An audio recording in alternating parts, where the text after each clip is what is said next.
할렐루야, 새벽기도에 오신 성도님들을 주님의 이름으로 환영하고 축복합니다. 오늘은 로마서 7장 14절에서 21절까지 말씀으로 성령의 생명의 법이라는 제목으로 하나님 말씀을 나누겠습니다. 제가 먼저 성경 봉독하겠습니다. 우리가 율법은 신령한 줄 알거니와 나는 육신에 속하여 죄에 팔렸도다. 내가 행하는 것을 내가 알지 못하노니 곧 내가 원하는 것은 행하지 아니하고 도리어 미워하는 것을 행함이라. 만일 내가 원하지 아니하는 그것을 행하면 내가 이로써 율법이 선한 것을 시인하노니 이제는 그것을 행하는 자가 내가 아니요 내 속에 거하는 죄니라. 내 속 곧 내 육신에 선한 것이 거하지 아니하는 줄을 아노니 원함은 내게 있으나 선을 행하는 것은 없노라. 내가 원하는 바 선은 행하지 아니하고 도리어 원하지 아니하는 바 악을 행하는도다. 만일 내가 원하지 아니하는 그것을 하면 이를 행하는 자는 내가 아니요 내 속에 거하는 죄니라. 그러므로 내가 한 법을 깨달았노니 곧 선을 행하기 원하는 나에게 악이 함께 있는 것이로다. 아멘. 현대를 살아가는 대부분의 사람들의 모습을 살펴보면 큰 문제 없이 잘 살아가는 것처럼 보입니다. 그러나 그 내면을 살펴보고 속 이야기를 듣게 되면 고민과 번뇌하는 시간들을 가지고 있다는 것을 알게 됩니다. 이처럼 사람들은 모두 선하고 의롭게 살아가려고 하지만 그 내면은 알지 못하는 여러 죄로부터 자유하지 못하다는 사실을 알게 됩니다. 실상 죄라는 것이 사람을 고통스럽게 하고 또 불편하게 만드는데요. 예수님을 알기 이전에도 우리는 도덕적인 죄를 지으며 양심의 가책을 느껴 가슴 아파하고 슬퍼하며 살아갔습니다. 그러나 이제 예수님을 믿고 하나님의 말씀을 알면 알수록 율법을 더 많이 알게 되어 이전에는 몰랐던 신앙의 죄까지 생각하며 살아갑니다. 그러므로 오히려 믿기 전보다 더 큰 괴로움으로 살아가는 것을 느낄 때가 있습니다. 사실 그렇다면 율법은 악한 것이냐? 율법이라는 것은 오히려 선하고 의롭고 거룩하고 완전한데 말입니다. 율법이 이처럼 고통스러운 것은 율법 자체가 문제가 되는 것이 아니라 율법을 지키지 못하는 바로 나 때문에 괴로운 것입니다. 그렇다면 이 율법에서 자유하게 되는 방법은 어떤 것이 있을까요? 방법이 하나 있는데 그것은 죄를 이기고 우리를 대신하여 보혈로 씻겨주신 바로 예수 그리스도를 믿는 길 하나입니다. 당연히 나는 율법을 지킬 수도 없고 못 지켰지만 율법을 지키신 이가 있는데 그 분이 바로 예수님이십니다. 율법을 완전하게 지키신 예수 앞에 나아가면 그분께로 가면 우리가 율법을 지킨 자처럼 인정해 주시고 자유함을 얻게 되는 것입니다. 사람은 두 가지 본능에서 자유하기가 어려운데요. 첫 번째는 사람은 언제나 누구나 선하고 의로운 일을 하고 싶고 남을 돕고자 하는 마음이 있습니다. 주변에 어려운 일을 당하고 있는 사람이 있으면 가서 돕고 불쌍한 사람이 있으면 찾아가 도움을 주기도 합니다. 이것이 인간 본연의 마음인데요. 두 번째 본성은 사람은 반대로 죄를 짓고 악을 저지르고자 하는 마음입니다.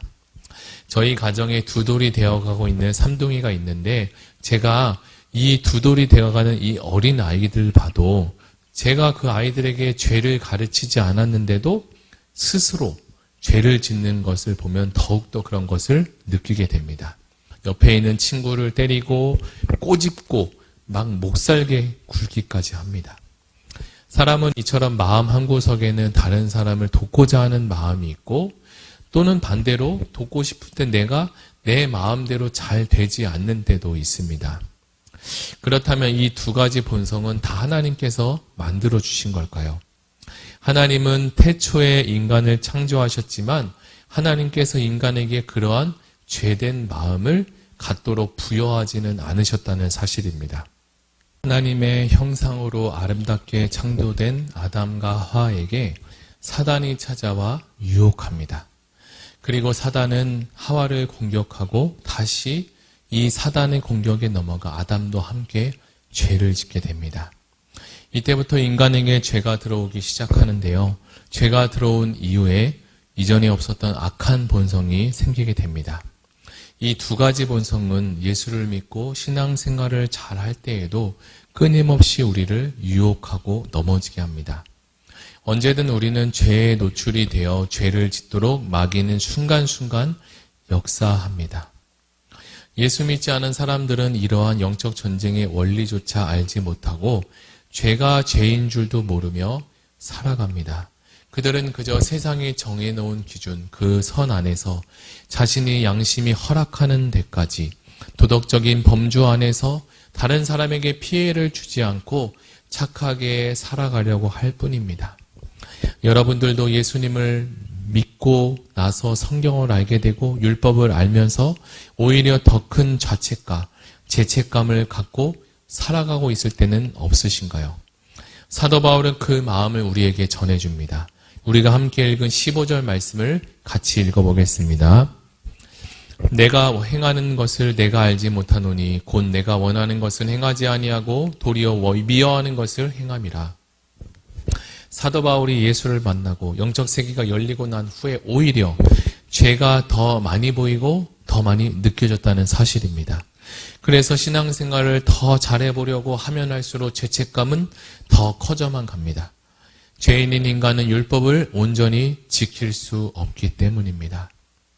여러분들도 이런 경험을 해보신 적이 분명히 있으실 것입니다.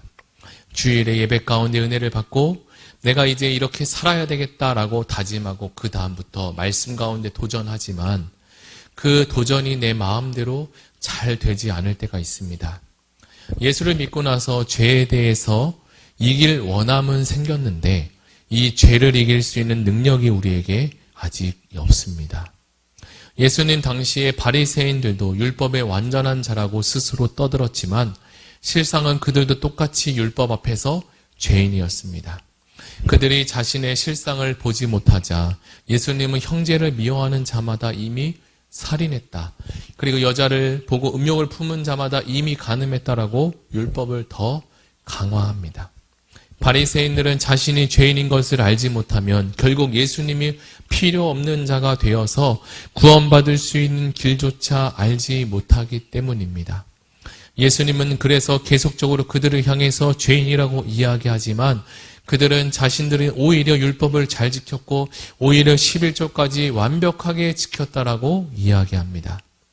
의인은 없나니 하나도 없으며 모든 사람이 죄인인 것을 예수께서 오셔서 죄에 대해서, 의에 대해서, 심판에 대해서 설명하시기까지 합니다.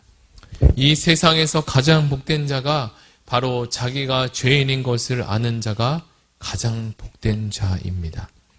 예수께서 그를 향해서 오늘 내가 너와 함께 낙원에 있으리라 라고 말씀하지 않으셨습니까? 사랑하는 성도 여러분, 저와 여러분에게 그 복이 영원하시기를 예수 이름으로 축복합니다. 하나님은 살아계십니다. 그리고 지금도 살아계셔서 역사하시고 온 우주 만물을 주관하시며 우리를 지키시고 선한 길로 인도하시는 분입니다. 사도 바울은 우리가 죄에 대해서 전쟁을 하기 이전부터 이미 오래전부터 죄를 가지고 다투고 씨름했던 사람이었습니다. 그는 철저하게 죄를 이겨보려고 노력했지만 결국 그의 돌아오는 고백은 오라 나는 공고한 사람이로다. 이 사망의 몸에서 누가 나를 건질 수 있을까? 누구도 건질 수 없다는 것을 금방 알게 되었습니다. 그러나 사도 바울은 여기서 하나 더 알게 된 사실이 있는데요. 성령이 죄를 이길 수 있는 능력을 우리에게 주신다는 사실입니다. 로마서 8장 1, 2절의 말씀입니다. 그러므로 이제 그리스도 예수 안에 있는 자에게는 결코 정죄함이 없나니 이는 그리스도 예수 안에 있는 생명의 성령의 법이 죄와 사망의 법에서 너를 해방했다라고 말합니다. 성령의 법이 죄와 사망의 법에서 우리를 해방해 주셨습니다. 죄를 이길 힘은 없지만 내 안에 계신 성령의 음성에 귀 기울이고 그분의 말씀대로 따라 살게 되면 죄를 이기고 사망을 이길 수 있는 길로 결국은 인도함 받게 된다는 사실입니다. 바울은 자신이 곤고한 사람이라고 말했습니다. 이 말의 뜻은 비참한 인간이다라는 뜻이고 구제불능이라는 뜻을 가집니다. 무엇을 해도 불가능하다라는 뜻입니다. 그러나 바울에게 성령 하나님이 찾아오시고 그분께서 함께 하시니 이제부터는 죄로부터 자유하게 되고 하나님과 가까워지는 놀라운 은혜를 경험하게 되었습니다. 사랑하는 성도 여러분, 저와 여러분에게 성령으로 충만하여 죄를 이기고 세상을 이기고 하나님과 가까이 사는 지혜가 충만하시기를 예수님의 이름으로 축복합니다. 이제 모든 것이 확실해졌습니다. 우리가 어떻게 살아야 할까요? 바로 예수 그리스도께 나아가야 합니다. 예수 안에 있는 자에게는 결코 정죄함이 없기 때문입니다. 오늘 들은 말씀을 생각하고 이 말씀을 붙잡고 함께 기도하기를 원하는데요. 6월에 있을 선교주일과 그리고 다음 세대 여름 사역을 위해서 다 함께 기도하시겠습니다.